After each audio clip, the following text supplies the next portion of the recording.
Hello and welcome. My name is Biagio Mazza, Pastoral Associate at St. Sabina Parish in Belton, Missouri, and I'm here to welcome you to another Do You Know series question. Today's Do You Know series question is, do you know some key themes that run through the Gospel of Matthew during ordinary time? In our lectionary year structure, the year A is devoted to the Gospel of Matthew. And in ordinary time in winter, this is the time between the end of the Christmas season and the beginning of Lent. In ordinary time in winter, the focus seems to be on the Sermon on the Mount, Matthew's Sermon on the Mount. But in order to understand what that sermon is all about, it's important to go back to the audience and the intended purposes of Matthew's Gospel. Matthew is writing for a Jewish audience whose intention with one another over the issue of whether Jesus is the long-awaited, the long-promised Messiah or not. Some Jews accepted him as the Messiah, other Jews did not. And as a result, tension arose within the community as to the identity of Jesus and what he was about. Matthew writes his gospel primarily to emphasize the fact that Jesus is the long-awaited Messiah. He is the one who has come to teach us the very intention that God gave to the Jews in the law and the Torah and so on, the very intention of what God wanted for us through the law and through the prophets.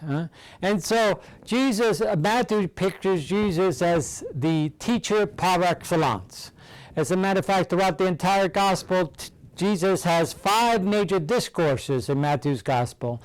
These are chapters 5 through 7, chapters 10, chapter 13, chapter 18, and then chapter 23 to 25, in which all those discourses are essentially a curriculum that Matthew develops for what it means to be a disciple. He has Jesus articulate the demands of discipleship to all of those who are willing to hear. And so one of the key ways in which he starts off that curriculum is through the Sermon on the Mount. Sermon on the Mount is located in chapters 5 through 7 of Matthew's Gospel, and that sermon begins with the Beatitudes. The Beatitudes are an attempt by Jesus to broaden and deepen and expand, make it more inclusive, the Torah, or the teachings, the law that God had revealed to the Jewish people, but now to be understood through the lens of Jesus and his understanding and his image of God. So Jesus challenges all of his hearers through the Sermon on the Mount, especially through the Beatitudes. He challenges his hearers and his disciples to take on God's values as opposed to the human values that we typically work out of. God's values are completely different in many ways than our values, and Jesus challenges them and us today to take on those values. We are called to be merciful. We are called to be peacemakers. We are called to be meek and humble in relationship to one another. We are called to endure suffering for the sake of justice. We are called to be people who are trust and have a great deal of confidence in God to be with us, to help us develop these virtues and become true disciples of Jesus, and true disciples that really relate to one another in not only in words, that we say we care for one another, but actually in actions.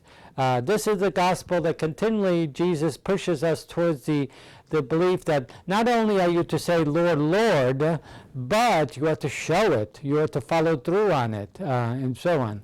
So Matthew's gospel has Jesus as the teacher par excellence, teaching his disciples or anyone who is willing to hear what it means to be a follower of Christ, what it means to put on God glasses, what it means to trust in God and the demands of such trust.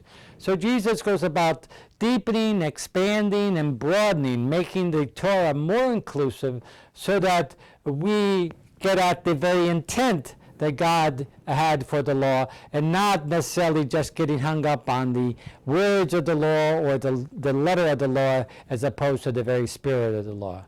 So I hope this helps a bit in trying to unpack the curriculum that Jesus was trying to dispense through the Gospel of Mark to his disciples. And then I hope you'll return again where we explore more of Matthew's teachings during the continued seasons of ordinary time after Pentecost.